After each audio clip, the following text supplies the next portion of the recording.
Ang unang-unang dapat lumalago, kaluluwa mo. Tanungin mo yung katabi mo, kumusta ba yung kaluluwa mo? Yung totoong kaluluwa mo, baka ibang kaluluwa yan, ha? Yung kaluluwa mo, dapat lumalago yan. Amen. Walang kwentang marami kang pera, pero yung kaluluwa mo naman, yung relationship mo sa Panginoon, may problema. Yung iba, hindi nila binavalue yung relationship nila kay Lord. Mas binavalue nila yung makukuha nila. Kaya yung iba, magtatrabaho kahit linggo. Amen. Kaya yung iba, pababayaan ang Sunday. Kaya yung iba, walang gana pagka nag-worship. Yung iba, walang gana kahit nagpe-preaching of the word na. Bakit? Kasi yung kaluluwa nila hindi lumalago. Malalaman mo na ikaw ay hindi lumalago pag wala ka ng ganang magbasa ng Bible. Malalaman mong hindi na lumalago ang kaluluwa mo pag wala kang ganang mag-worship. Malalaman mong hindi na lumalago ang kaluluwa mo, wala kang ganang makinig sa salita ng Panginoon. Hindi ka naghahanap ng revelation. Sino rito pag linggo naghihintay ka, Lord, bigyan mo ako ng revelation sa iyong salita. Mga kapatid, dapat pag Sunday yun ang inihingi mo. Lord, mangusap ka. Yung hindi ako aalis sa Sunday na ito, wala akong natanggap sa iyo. Na yung salita. Kasi napakarami nating dapat gawing desisyon every week. Amen. Imagine mo, every week gagawa ka ng desisyon. Gagawa ka ng desisyon with regards to your family. Gagawa ka ng desisyon regarding sa work mo o sa negosyo mo. Gagawa ka ng desisyon sa pag-aaral mo. Tapos wala kang natanggap na word from God. Paano lalago ang kaluluwa mo? Ang sabi ng Panginoon, ang tao ay hindi nabubuhay sa tinapay lamang kundi sa bawat salitang namumutawi sa bibig ng Diyos. Ang mga salitang nanggagaling sa Diyos, yan na nagpapalago ng kaluluwa mo. Ang problema, hindi ka lumalago. Tapos may pangalawa dyan, dalawa yan, kaluluwa at physical kahit marami kang pera, pag sakiting ka, alam mo, ang pera hindi kayang bilhin ang iyong kalusugan. Amen. Pwede ka magpa-hospital. Pwede kang bumili ng gamot. Ba't mo pahihintayin yun? Di maganda, malakas na yung pangangatawan mo. Amen. Kaya nga sabi ng Bible, Beloved, I pray that you may prosper in all things. Alam niyo, masarap na paglago yung lumalago ka sa lahat ng bagay. Amen. Lumalago ka sa relationship mo sa pamilya mo. Lumalago ka sa kalusugan mo. Lumalago ka sa pera. Pero higit sa lahat, lumalago ang iyong kaluluwa. Lumalago ang relationship mo kay Lord. Amen. Tingnan ninyo, gaano ka nakatagal na may relasyon sa Diyos? Kumusta ba yung pag-ibig mo sa Diyos? Haba bang tumatagal, lalong tumatamlay? Hindi tayo tinawag ng Diyos para magkaroon ng religion tayo. Kaya tayo nagsasama-sama every Sunday dahil dapat ang linggo tumutulong sa paglago ng iyong relationship kay Lord. Mamimiss natin yung purpose ng pagsasama-sama natin every Sunday. Para yung iba kasi parang, attend tayo ng Sunday, bakit? Nakakahiya naman kay pastor. Hindi kayo pupunta ng linggo para kay pastor. Amen. Pumupunta kayo ng linggo kasi may relationship ka kay God. You want to grow, you want to prosper in your relationship with God. True prosperity is not the product of our ambition. It is the overflow of our alignment with God. Ulitin ko yon. True prosperity is not the product of our ambition. Alam mo bakit prosperous yan? Bakit lumalago yan? Kasi matindi ambisyon yan. Matindi pangarap. No, hindi doon nagsimula yan. Ang prosperity mo, nagsisimula yan sa overflow. Sabi nga natin, overflow. Pastora, yan ang word niya nung nasa butuan, overflow. Sabi niya, Dad, yan ang overflow tayo ngayon. Pag uwi namin, wala kaming work. Overflow, tanggalan ng... Yung pala si Lord, bago mag-overflow, tatanggalin lahat ng bara. Hindi lang nakita ko Sabi ko, itong trabaho siguro namin nakita ni Lord, anak, gusto mo mag-overflow? Tatanggalin ko muna to. Yan si Lord, may mga tatanggalin sa buhay natin para magkaroon ng overflow. Sino rito gusto mong overflow?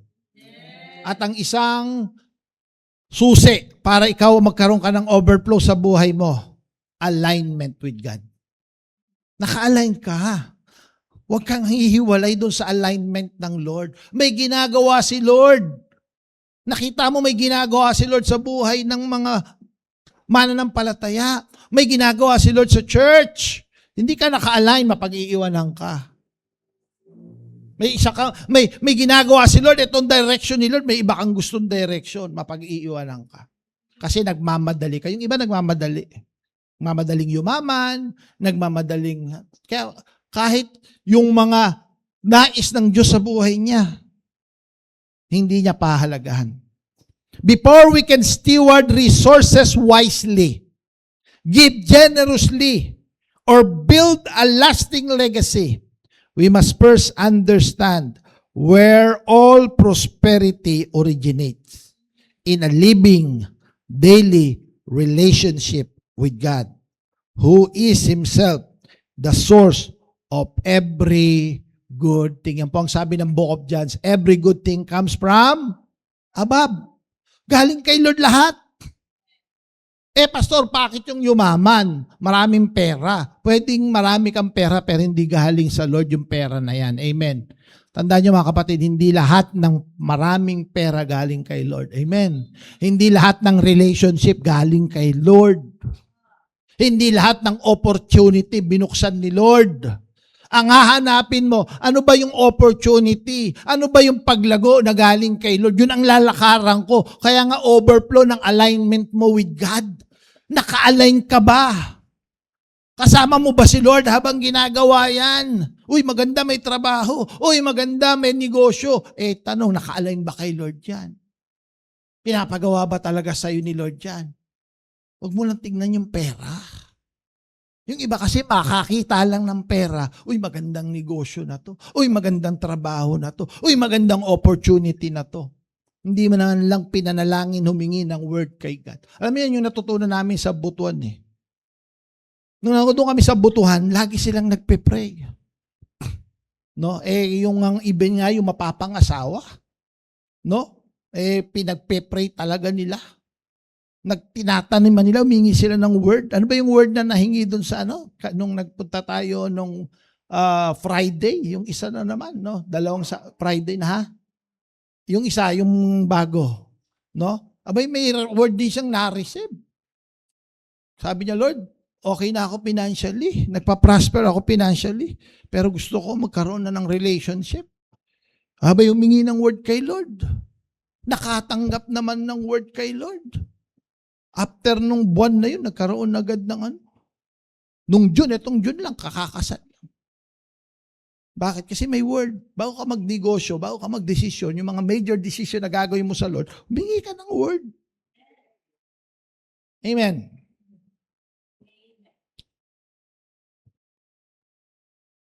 Kailangan malaman natin, makita natin na ang source ng ginagawa natin ang Panginoon. In the book of Joshua, chapter 1, verse 8, ang sabi po ng Bible, sabi ni Lord kay Joshua, this book of the law shall not depart from your mouth. Ano yun? Yung Bible. Ito, itong salita ng Panginoon. Sabi ni Lord kay Joshua, hey Joshua, lalaban na kayo ng gera. Pag ikaw lalaban ka ng gera, anong paghahandain mo sa mga tao, di ba? Hasain nyo na mga sword. Gumawa na ng mga bala ng pana. Mag-ready na yung mga sundalo. Hindi, sabi ng Lord, gusto mo maging successful kayo sa pakikipagdigma, sa pagsakop dito sa lupang pangako, eto gawin mo. Itong word of God, the book of the law, shall not depart from your mouth, but you shall meditate in it day and night. Araw-araw. Day and night means daily. Sabi mo nga sa katabi mo, daily. Hindi once a week. Yung iba, may meditate yung Word of God once a week. Ang ganda ng preaching ng Sunday. Yun, doon ka lang nag-meditate ng Word of God. Anong ginawa mo ng Monday? May Word of God ka ng Monday? Wala. Tuesday? Wala. Wednesday? Wala. Thursday? Wala. Hindi, sabi ng Bible, the book of the law shall not depart from you, but you shall what? Meditate in it then, that you may what? Bakit ka nagme-meditate ng salita ng Panginoon araw-araw? Anong dahilan? May reason. Ano dahilan? That you may observe to do according to all that is written in it. Para maipamuhay mo yung mga nakasulat dito. Amen. Bakit yung iba hindi nababago ang buhay? Wala namang minimeditate. Basahin mo ang Bible, ang daming mababago sa buhay mo. Makukonvict kang gumawa ng mga mali. Bakit? Sabi pala ni Lord. Ginagawa ko pa rin. Kasi nga hindi mo minimeditate. Hindi mo nga, sino niwala hindi mo mamimeditate kung hindi mo babasahin? Basahin nga, hindi mo binasa. Mamimeditate mo pa.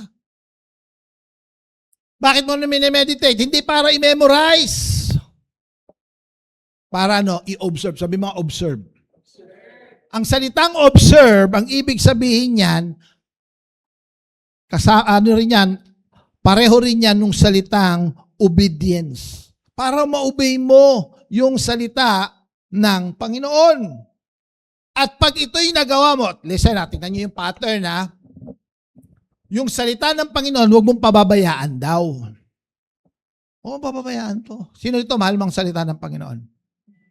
Kaya pala, sabi mo sa katabi mo, mahal mong word of God. Kaya pala. Ikaw nang bahala doon kung ano ibig sabihin ng kaya pala. Kaya pala binabasa mo? Kaya pala hindi mo binabasa. Sino ito? Mahal mong word of God ulit. Kaya pala. Amen?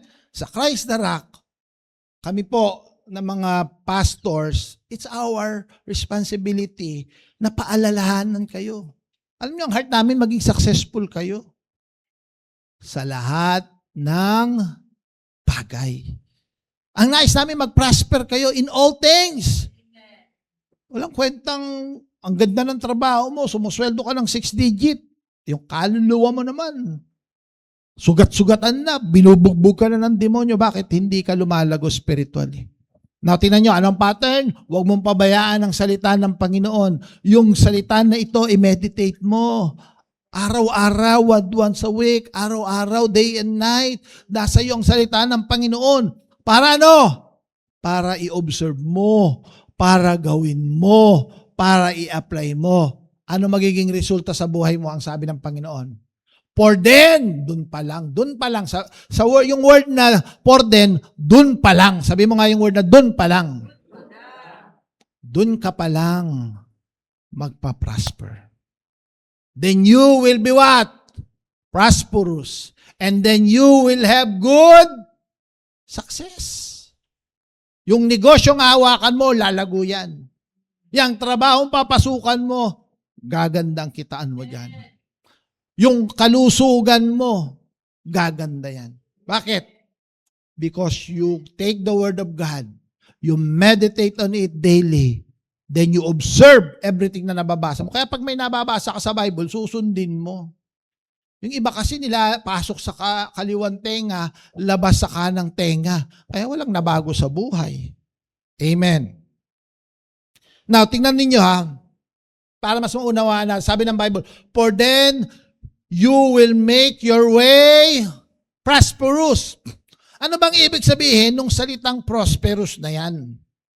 The Hebrew word used in Joshua 1:8 for prosperous is salak. Sabi mo nga salak. It means to rush forward. Mabilis na pagbulusok.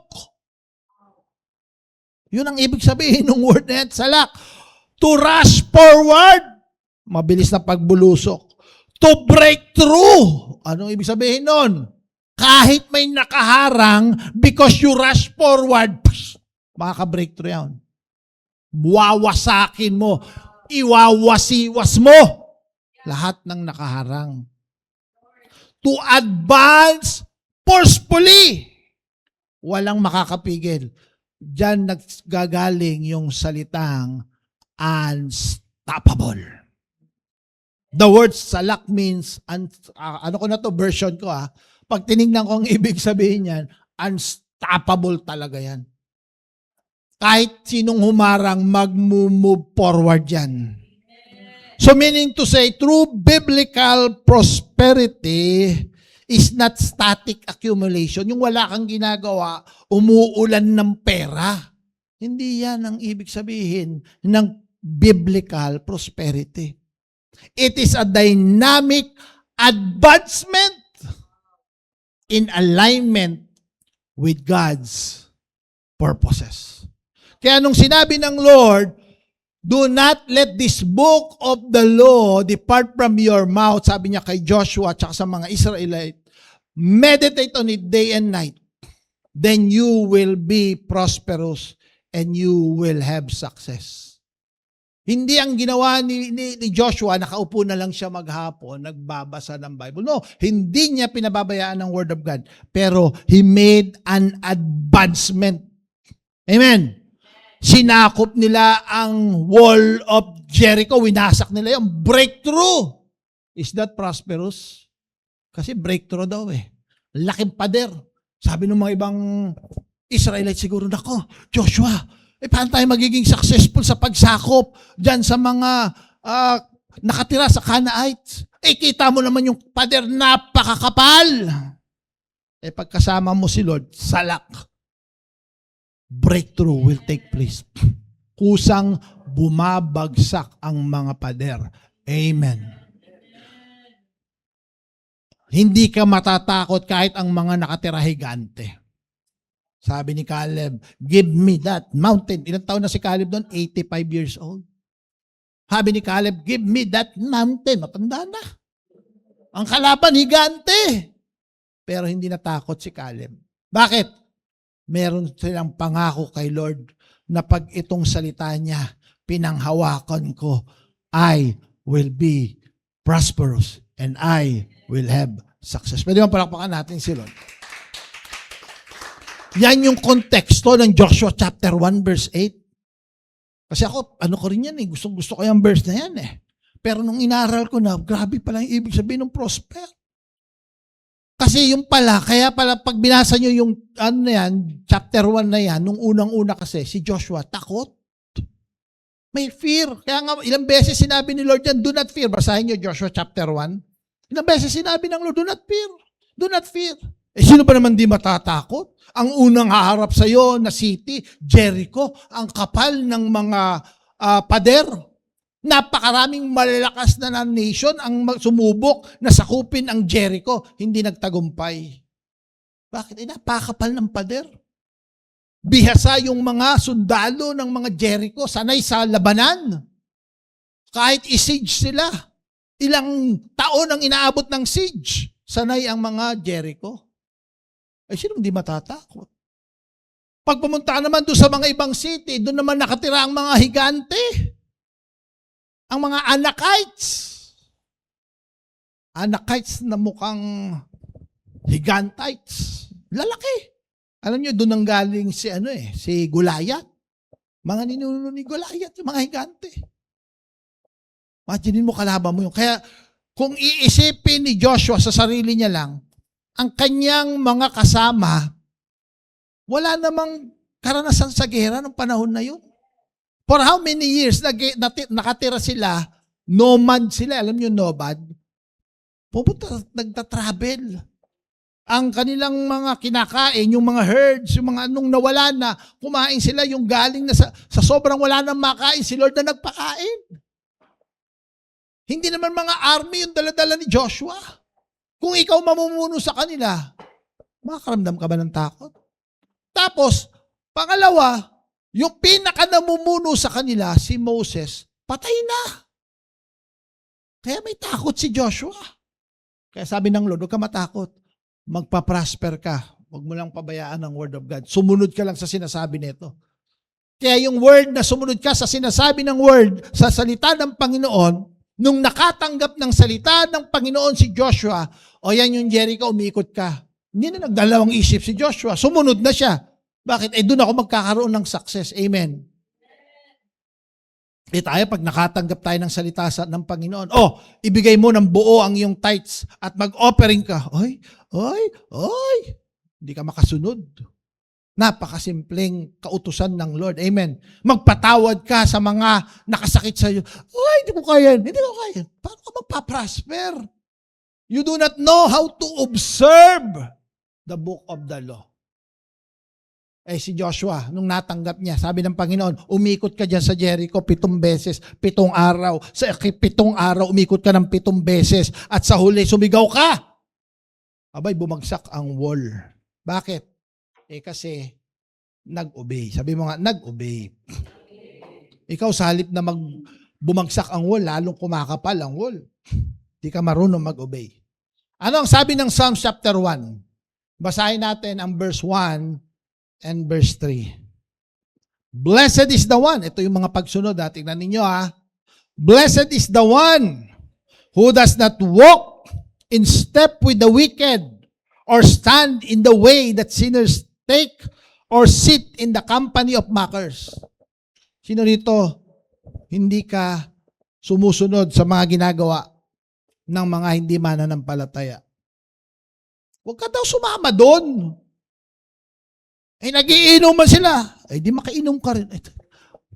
Do not walk in the step or the wicked, or stand in the way that or take seat in the company of mockers. Kung ano na pinagkukwentuhan, kung ano na pinagagawa.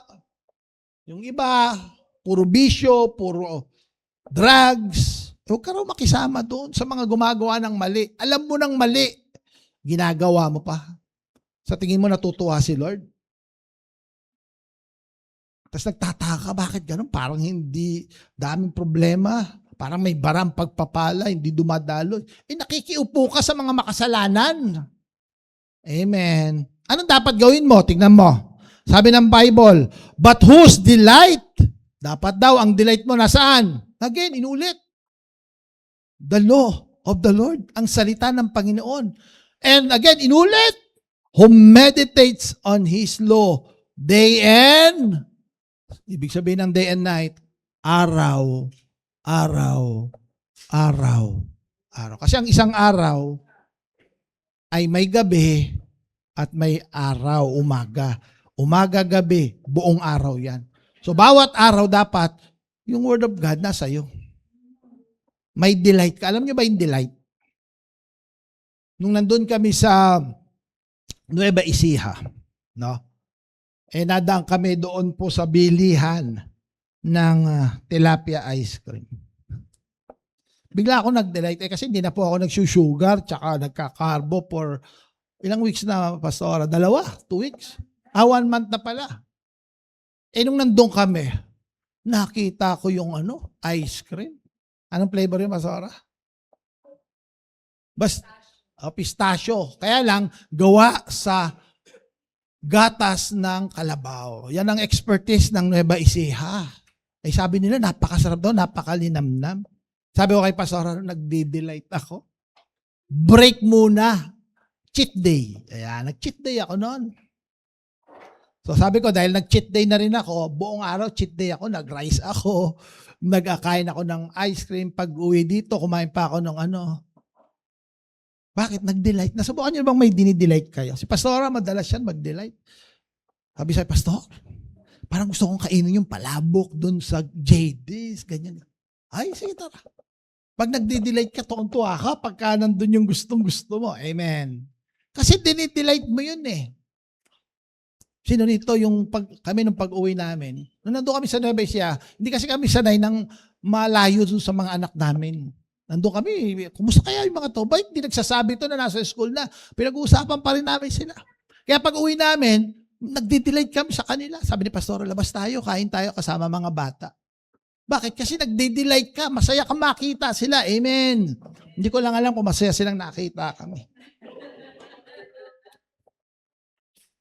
Pero pag nagde-delight ka ibang ngiti mo. Amen. Si Pastora, napansin ko yan nung nililigawan ko. Pag dumarating ako, iba yung ngiti. Totoo ba yan, man? Kasi may delight. Ganun daw dapat tayo sa salita ng Panginoon. Amen. Eh yung iba sa atin, pag Word of God, nagde-delete ka. Parang wala kang gana sa Word of God. Eh kasi nga, hindi mo alam, merong mangyayari. Sabi mo nga, may mangyayari. Pag nag-delete ka sa salita ng Panginoon. Dalawa yan, ha? Tingnan nyo, sabi ng Panginoon, ang gagawin mo. Sino ito gusto mo maging successful, prosperous? Ang unang gagawin mo, huwag kang makisama. Kung yung mga klase nyo sa mga estudyante nagkokopyahan, huwag kang makikopya. Huwag kang mangopya, huwag kang magpakopya. Amen. Kung sila nag-aaya, huwag na tayong pumasok. Ay, bayaan mo sila, huwag kang sumama. Amen. Tingnan mo ano mangyari. Tuloy natin sa verse 3. That person, yan. Sabi mo nga, that person. Ikaw ba yon? Tanungin mo, ikaw ba yon? Yung hindi ka nakikisama sa mga sinners, sa mga makasalanan, sa gumagawa ng mali, pero ikaw, nagme-meditate ka sa Word of God, day and night, ang sabi ng Bible, nagde-delight ka, ikaw daw, yung tao na yon, ay parang isang puno, like a tree, planted by streams of water, which yields its fruit, naku, mabungang magubunga, in season, and whose leaf does not wither, hindi natutuyo ang dahon kahit mainit. Bakit? Katabi ng ilog eh. Ito matindi. Whatever they do prospers. Sabi mga whatever they do prospers. Ngayon po ay tayo, siguro alam naman na ng lahat, no? Itong next week po, magsisimula na yung home office. Kami po, excited din kami ni Pastor. May nagtanong sa akin, Pastor, yayaman ka lang ba dyan sa home office na yan? Aba, hindi. Hindi ka naman yayaman lang dito sa home office. Kaya lang ito kasing home office ay bigay ng Diyos. Pero ang mahalaga dito, yung pagsunod mo. Kasi po itong home office, kung kayo ay sasama dito, may covenant ito eh. May covenant to ng pagsunod. At yun ang pinagpapala ng Diyos. Kasi yung gagawin mo naman sa home office, ginagawa naman to ng iba eh. Anong kahibaan nung ginagawa mo? Bakit ang bilis ng paglago ng mga sumasama dito compared sa mga nasa labas? Kasi nga may basbas to ni Lord eh. Kasi may pagsunod. Amen. Pag gagawin mo to, hindi ka rin naman susunod kay Lord, huwag mo nang gawin, walang pagpapala. Halimbawa, may iba kang ginawa, nagnegosyo ka ng iba, nagtrabaho ka ng iba, pero sumusunod ka kay Lord, hindi ka sumasama sa mga masama, may delight ka sa Word of God, tatanggap mo pa rin yung pangako na yun. Ano yun? Whatever you do will what? Prosper. Ang home office lang po, binabalik tayo. Kami, yun ang pinag-uusapan namin mga pastors ngayon eh. Binabalik tayo doon sa tama. Sa pagsunod. God's prosperity is always purposeful. Ano ibig sabihin yan? Ang pagpapalago, ang pagyaman na nanggagaling sa Diyos, laging may dahilan. It is fuel for the mission, never a reward for comfort. Ano ibig sabihin nito, Pastor? Hindi ka pagyayamanin ni Lord para maging comfortable ka lang.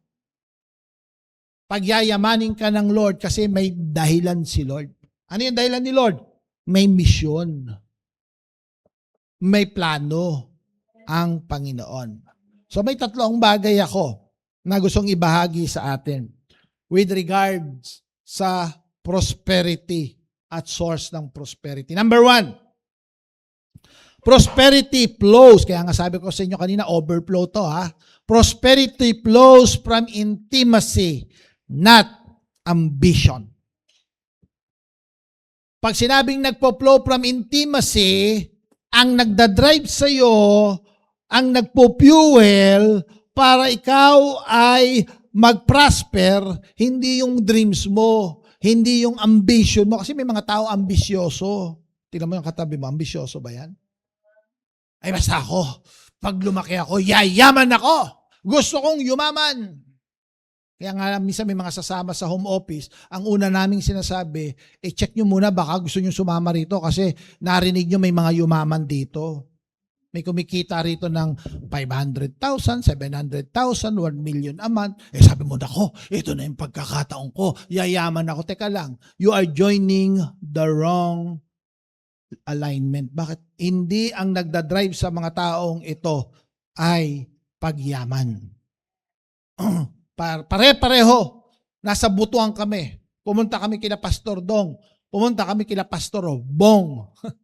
Narinig ko kila Pastor Lito. Iba-iba mga kaibigan natin, Pastor. Iisa ang mga naging dahilan bakit sila nag-home office. Sabi ng mga leaders nila, nagkaroon kami ng oras para mag-ministry. Parang ano na lang, bonus na lang yung kumita eh. Of course, kailangan mo kasi talaga ng pera. May pamilya ka, amen. May ministry ka.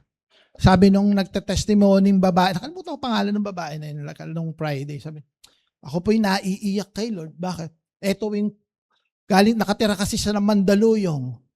Pupunta siya ng Bulacan, nandun yung kanyang church. Layo, no? Mandaluyong siya nakatira. Pero nag-church siya saan? Bulacan, may kawayan. Babiyahe siya. Magkano gastos nun? Anong pagod nun? Yung iba, ilang barangay lang. Susunduin mo kami? Ano ka? Sabi ko kay Pastor, pag-pray natin yung mga may desire talagang makarinig kay Lord. Amen. Itong mga to, nung naririnig ko, galing ng Mandaluyong, pupunta ng may kawayan. Magkano lang daw ang sweldo niya? Parang 18,000 yata ang salary niya. Tapos may mga dinidisciple siya dyan sa Bulacan. Ang gagawin niya lang, makikitulog siya doon sa bahay ng disciple niya para libre ang tulugan. Tapos bibili siya ng, alam niyo, pagkain nila sa kanilang covenant group, yung katawag nila cell group, pansit canton. Bibili lang siya ng pansit canton, papakainin niya yung kanyang. Minsan daw, hindi available yung mga bahay ng kanyang mga disciple. Saan tayo mag-cell group? Sabi nitong leader na to. Pumunta daw sila doon sa parang beer house. Pero wala namang mga tao. Kaya sabi doon, dito ba kami mag-cell group? Parang naiiyak daw siya. Kasi hindi niya nga madala sa McDonald's, hindi niya madala sa, wala pera. Kaya nung dumating ang home office, sabi niya, tuwan-tuwa siya, not because yumaman siya, pero meron na siyang pang-finance ng ministry niya. Amen. Sabi ng Bible, but blessed is the one who trusts in the Lord, whose confidence is in Him. Ang relationship mo kay Lord, yan ang nagpo-flow, ang paglago mo. Again, tingnan nyo, inulit to, kaya pare-pareho, parang yung sa Psalms chapter 1. They will be like a tree planted by the, pare-pareho ng verse ng Psalms chapter 1. Ito ay nasa Jeremiah to. They will be like a tree planted by the water that send out its roots from the stream. Bakit? Ito, in-specify. Bakit yung puno na nakatayo o nakatanim sa malapit sa ilog, hindi natutuyo? Anong dahilan? Kasi yung ugat, umaagos, papasok ng ilog. Nakakonect dun sa source. Ano ba ang source? Yung tubig. Ano yung tubig? Yung ilog. So mahalaga yung ugat, nakakonect dun sa source. Tayo, nakakonect ba tayo sa source? It does not fear when heat comes. Its leaves are always green. Ibig sabihin, it doesn't wither. It has no worries in a year of drought and never fails to bear fruit. Kaya I-declare, mga kapatid, yung mga sumusunod sa Lord, yung ina-align ng sarili nila kay Lord, yun ang yayaman sa Christ na rakaypian. Yung mga ambition, kumita lang ng pera, papapagod ka. Bakit? Sa halip na nagtiwala ka kay Lord, nagtiwala ka sa diskarte mo. Kaya I declare prosperity to those who listen and obey the Lord. Nagtitiwala kay Lord. Kaya may mga kapatid nga tayo, talagang sabi, nakarinig daw kay Lord, nag-resign. Hallelujah. Ayan, pagpapalain talaga ni Lord yan. Anong sabi ng John chapter 15 verse 5? I am the vine. You are the branches. He who abides in me and I in him bears much fruit. Yung nakadikit kay Lord, yan ang mamumunga. Pag di ka nakadikit kay Lord, sabi niya, for without me, you can do nothing. Wala kang magagawa kung hindi ka nakadikit kay Lord. Another verse in Psalms chapter 92 verse 12. The righteous will flourish like a palm tree. They will grow like a cedar of Lebanon, planted in the house of the Lord. They will flourish in the courts of our God. They will still bear fruit in old age. Anong ibig sabihin nito? Hindi nalalaos. They will stay fresh and green. Yun ang mga taong tunay na pinagpa-prosper ng Lord. Walang kalausan yan. Amen. Laging sariwa. Tingnan mo yung katabi mo, mukha bang sariwa? Amen. Hindi bilasa. Amen. Sino rito gusto mo sariwa, hindi bilasa? Hallelujah. Number 2, prosperity is a stewardship assignment, not an identity. Yung iba kasi gusto yumaman, identity. Bibili ng gusto kasi branded na sapatos, branded na pantalon, branded na t-shirt, kakain. Pag yan ang mindset mo, mali ang pag-desire mo na pagyamanin ka ng Lord. Sino rito gusto mong pagyamanin ka ng Lord kasi magiging good steward ka ng mga assignment ni Lord sa'yo? Amen. God does not prosper you so you can become a prosperous person. He prosper you so you can be a pipeline of His provision in the earth. The moment prosperity becomes your identity, it becomes an idol. Are you listening? Pag ang pagyaman, ito na yung naging identity mo, nagiging idol yan, kapatid. Bakit? Kasi pagka may yaman ka, tingin mo okay ka, hindi mo kayang i-release yung yaman na nais ng Diyos na pinagamit lang sa'yo. Kaya napansin nyo, sabi ng Bible, may story sa Bible, mayroong isang rich young ruler na lumapit kay Lord. Siya ay isang young rich ruler. Sabi niya, Lord, anong dapat kong gawin so that I can enter the kingdom of God?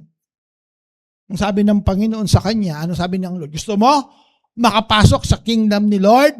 Okay, ibigay mo ang kalahati ng yaman mo sa mahihirap.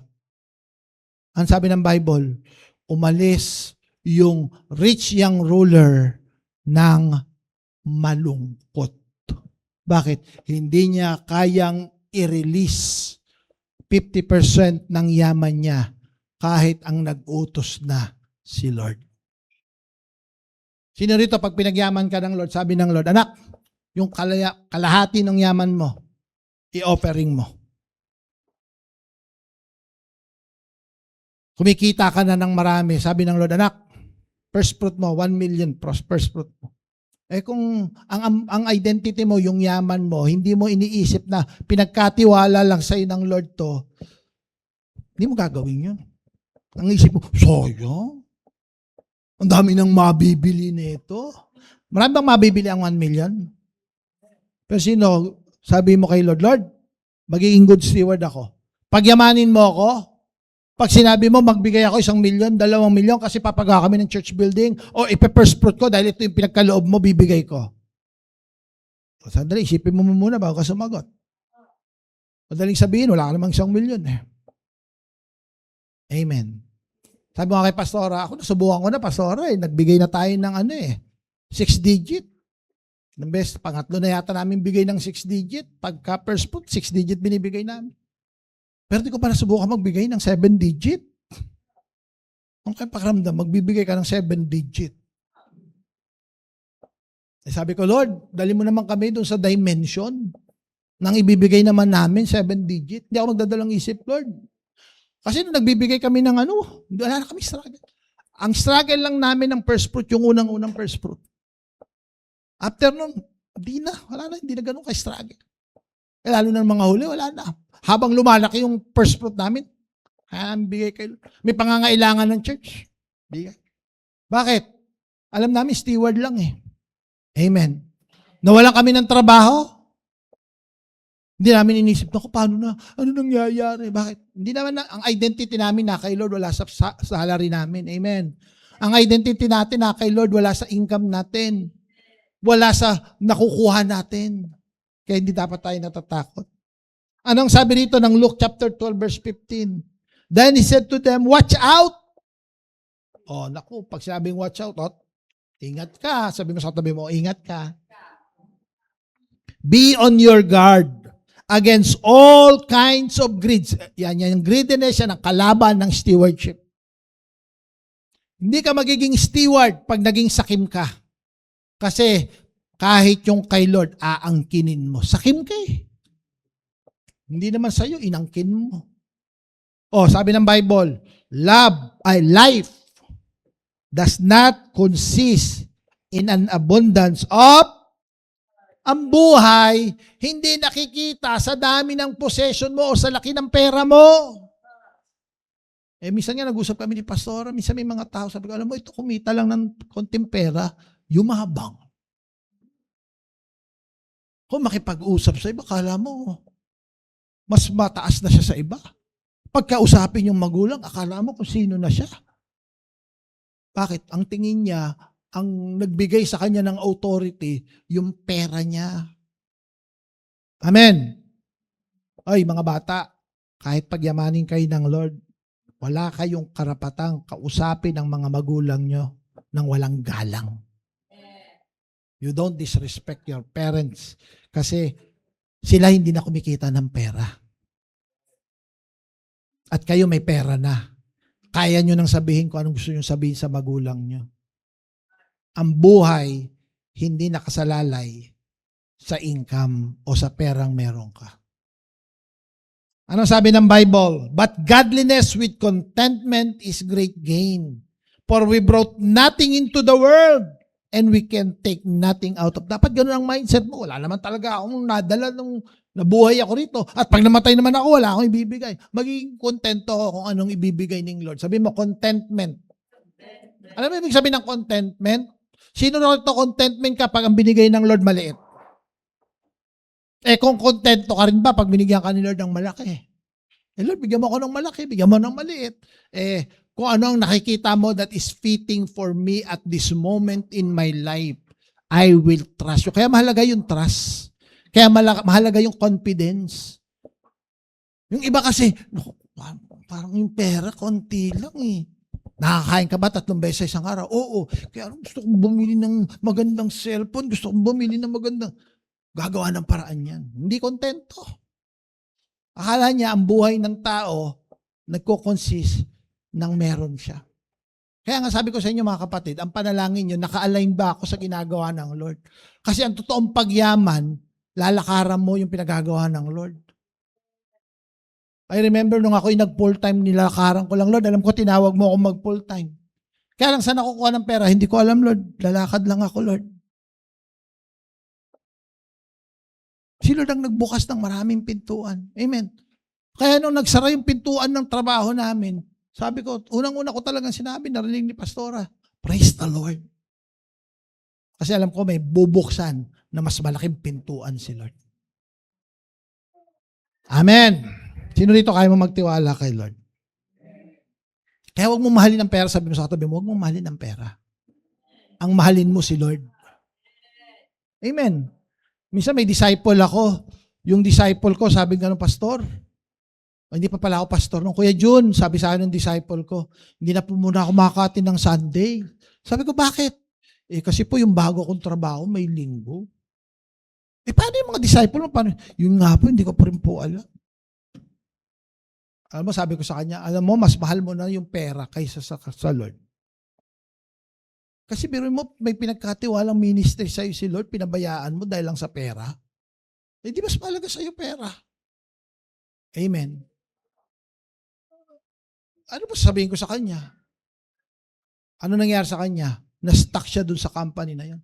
Hindi niya alam, yung mga kasabayan niya na pagka may linggo, hindi tinatanggap yung trabaho. After a few years, mas malalaki na yung sweldo sa kanya na siya na tumanggap ng trabaho na linggo. Pati yung mga ministry niya, hindi lumago yung mga disciple niya. Bakit? Mas minahal niya ang pera. Ano sabi ng Bible pag minahal mo ang pera? Whoever loves money never has enough. Whoever loves wealth is never satisfied with their income. Ang problema sa taong nagmamahal sa pera, kahit gaano kaliit o laki pa yan, hindi yan satisfied. Kumikita ng 1,000, ang liit. Kahit pakitaan mo yan ng 10,000, ang liit. 100,000, ang liit. 1,000,000, ang liit. Naliliitan pa rin yan. Bakit? Hindi ba satisfy yan? Kasi ang mahal niya, pera. Kaya hindi niya kayang i-release kay Lord yan. Number 3, last. Prosperity follows obedience, not just prayer. Mga kapatid, hindi ko sinabing huwag kayo manalangin. Sino rito nananalangin pagpalain ka ng Lord? Sino rito nananalangin pagpalain ang pamilya mo ni Lord? Tanong, may pagsunod ka ba? Yung iba, Lord, pagpalain mo ako, magsisipag ako. Nagsisipag sa trabaho. Binababayaan naman yung pagsunod kay Lord. Yung iba naman, sumunod sa umpisa, sa gitna, tumirik. Lord, tulungan na kita, Lord, na pagpalain yung buhay. Tumirik ka pa, sumunod ka na nga sa umpisa. Amen. Kausap nga ako, sabi ko, bro, sabi ko ganun, ang dami mo nang sinacrifice para kay Lord, ngayon ka pa ba bibigay?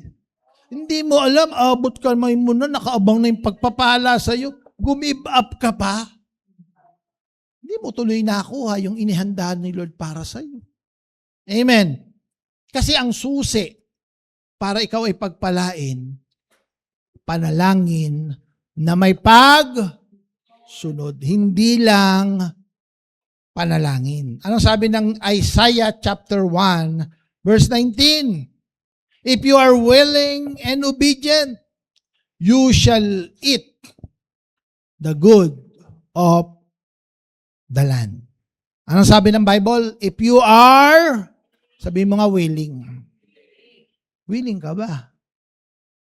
O napipilitan ka? Kaya sabi ko doon sa sabi ko, ikaw nasa sa'yo yan. Pero ako, long time ago, I have made a decision. Hindi ko ipagpapalit ang linggo dahil ang linggo para kay Lord. Sabi ko sa kanya, pinagpalit niya pa rin, nag-ano siya sa trabaho. Napag-iwanan siya ng iba. Yung akala niyang ikayayaman niya, ikalalaki ng sweldo niya, naiwanan siya ng iba. Siya, tuwing pagod na pagod siya. Bakit? Kahit linggo, may trabaho. Yung iba, relax, nasa presensya ng Lord. Pag Sunday, nagdi-disciple. Ngayon, wala, may linggo siya. Yung talino ng tao, akala niya mas matalino siya kay Lord. Kaya nung sinabi ng Lord, 6 days, binigay ko para sa inyo. Yung linggo, yung isang araw, ibigay mo para sa akin.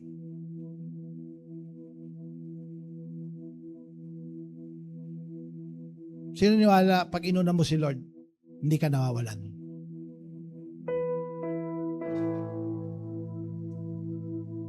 Alam niyo si Ethan, ito bilib ako dyan kay Ethan. Si Ethan po kasi, siya po yung nag-lead sa mga youth. Ngayon, nagmo-momentum po yung kanilang IRAC. Every Saturday na yan Ngayon, nag-open na po yung klase nila ngayong Saturday. Ngayong week, nag-open na. Sabi sa akin ni Ethan, Dad, paano gagawin ko? May Sabado akong klase. Sabi ko, anak, mapipilayan ng IRAC. Ikaw ang pinaka nagli-lead dyan. Ikaw ang leader sa music. Ikaw din na nagaan sa mga youth. Dad, anong gagawin ko? Sabi ko sa kanya, unahin mo si Lord. Ano yung sabihin, Daddy? Unahin mo si Lord. May pinagagawa sa atin si Lord. Tulungan mo kami sa home office ng Friday ng gabi kasi nasa Nueva Ecija kami. Nasa gawain kami ng Panginoon. Kailangan ko ng tatao dito pag Friday, Thursday at sa Friday. Pag hindi ka pinayagan ng teacher mong ilipat ang subject mo, i-drop mo. Baka pag napakinggan ako ng mga magulang, ano ba namang magulang yan? Si pastor, pinapadrop yung subject ng Sabi ko sa kanya, hindi ka papabayaan nila. Yung iba iisipin, ay nag-drop ka, sayang naman yung subject mo. Sabi ko sa kanya, sabi mo doon sa, ito tignan mo. Gagraduate kayo lahat ng college. See you at the top. Tignan mo kung anong buhay meron ka dahil sumunod ka kay Lord. Doon sa buhay na hindi sumusunod kay Lord. Amen. Huwag niyong pagpalit si Lord. Are you willing and obedient? Obey kay Lord. Sabi ko, anak, sige. Pag hindi ka pinagan, nagawa, pero trinay namin gumawa ng excuse letter. Pero sabi ko sa kanya, pag hindi ka pinayagan, drop mo. Mag-erect ka na lang. Kasi ang number one purpose mo, kaya ka pumupunta sa Bulacan State University, your ministry. Kasi kahit hindi ka dyan mag-aral, kahit hindi IT ang course mo, pagpapalaing ka ni Lord. Amen. Pero pag ang una mong drive, ang gagawin mo, gusto mong yumaman, magsisipag ka, isa-sacrifice mo lahat. Kahit para kay Lord, sasacrifice mo pa. At the end of the day, see you at the end. Magkita tayo sa finish line. Anong nangyari sa'yo? Now, sabi rito ng Deuteronomy, pakinggan nyo mabuti ito, Deuteronomy chapter 28, verse 1 to 2. Now it shall come to pass, if you diligently obey the voice of the Lord your God, to observe carefully all His commandments, which I command you today. Now listen, pag sumunod ka raw kay Lord, hindi ka nagdalawang isip, hindi ka natakot, but diligently obey the Lord your God and His commandment. Anong gagawin ni Lord? That the Lord your God will set you up high above all nations of the earth, and all this blessing shall come upon you and overtake you. Grabe. Because you obey the voice of the Lord your God. Ano ang ibig sabihin ng overtake you? Kapatid, pag sumusunod ka sa Lord, hindi mo hahabulin ang pagpapala. Pagpapala ang hahabol sa'yo. Tinanong ni Faith yan eh. Natatawa ako dun sa isang napanood ko sa Facebook. Bakit? Kasi yung pera daw yung hahabol sa kanya. Ayan yun, Faith. Pag sumunod ka kay Lord, yung blessing ang hahabol sa'yo. Mauuna pa yung blessing. Yung in-overtake ka ng blessing, papunta ka pa lang doon, sabi ng blessing, come on, naghihintay ako sa'yo. Hinihintay ka ng pagpapala. Yung iba, ang ilap ng pagpapala, hinahabol mo na, lumalayo ng lumalayo, lumiliko ng lumiliko. Pero sabi rito, and all this blessing shall come upon you. Hindi ka lang pagpapalain ngayon. Pero may pagpapalang mag-o-overtake. Habang pinagpapala ka ngayon, may nakaabang pang pagpapala. Because, ayan. Bakit? Because you obey the voice of the Lord. Don't just obey your needs. Don't obey what you think is right, but obey the voice of the Lord. As we end, mga kapatid, tatapos tayo ngayon. It is prosperity that chases you down when you are walking in obedient alignment with God. The question is not, will God provide? Hindi yan ang tanong eh. But am I positioned to receive what He is trying to release? Nakahanda ka bang tanggapin yung inihahanda ng Lord na ibigay at i-release sa buhay mo ngayon? Amen. Sino dito sabi mo kay Lord, I'm ready. Kaya nga natin pinag-uusapan to, mga kapatid. I'm excited to see those people that are ready. Yung iba naiinip. Lord, tulungan na kita. Yung iba natatakot. Lord, ano bang inihanda mo sa buhay ko? Last 2 weeks, Sabi ko kay Pastora, last 2 weeks, are you ready?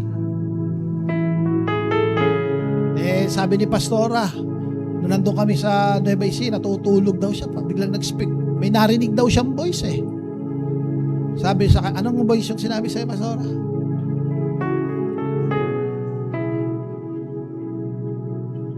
In the next 2 weeks, your life will be different. Ano different ba yun? Ano ba sinabi? Positive ba? Hindi ko alam, basta your life will be different. Babaguhin ng Lord yung buhay. Sa totoo lang, yung pagpunta namin ng Nueva Ecija, naiba na yung routine namin eh. Ngayon nga, isang gabi lang. Nung nagmi-meeting kami ng mga nandun, unang salta namin sa Nueva Ecija. Praise the Lord. 23 people lang nandun. At mga kapatid, I know. Grabe, sabi ko kay Pastor, grabe yung mga tao dito, yung ano nila sa Word of God. First Bible study namin, yung isa umiiyak. Sabi ko, grabe mga tao dito, ano sa Word of God Sulit yung punta natin dito, Pastora. Yung mga estudyante, gusto na mag-IRAC. Sabi ko, teka lang, mag-meeting muna tayo. Sabi nung disciple ko si Lester, Pastor, kailan tayo mag-meeting para sa mga kabataan sa CLSU? Meron tayong 4 na estudyante. Sabi ko, meet muna natin next week. Nagtatanong sila, Pastor, pag nakabuo tayo ng sige, sabi ko, pag nakabuo tayo ng 40, magkakaroon na tayo ng covenant retreat dito. Bibilangan kami. Kailan tingin mo August, last week of August, Pastor. Covenant retreat tayo. Ang bilis Pero mo magkakaroon ng candidate ang Nueva Ecija, ang target nila 40 delegates. Magko-covenant retreat, November. Sabi ko, ang kaipian, di pa kami nakapagpadala ng 40 delegates dito. Pinakamarami yata natin, more than 10. Pero 40? Sabi ko, kung may 40, huwag na tayong lumuwas. Ang hirap, magastos. Transportation, titulugan nila doon. Papuntahin natin dito yung mga speaker. Mas madali yun. Tapos after daw ng Butuan, mag-start na daw kami doon ng service kasabay ng home office. Sabi ko, mukhang aggressive yung mga nandito sa Nueva Ecija. Bago kami umalis, kasi pumunta kami doon may warehouse yung kaibigan ko kasi nagnenegosyo ng fertilizer. For how many weeks, naiipit yung order nila galing Mindanao.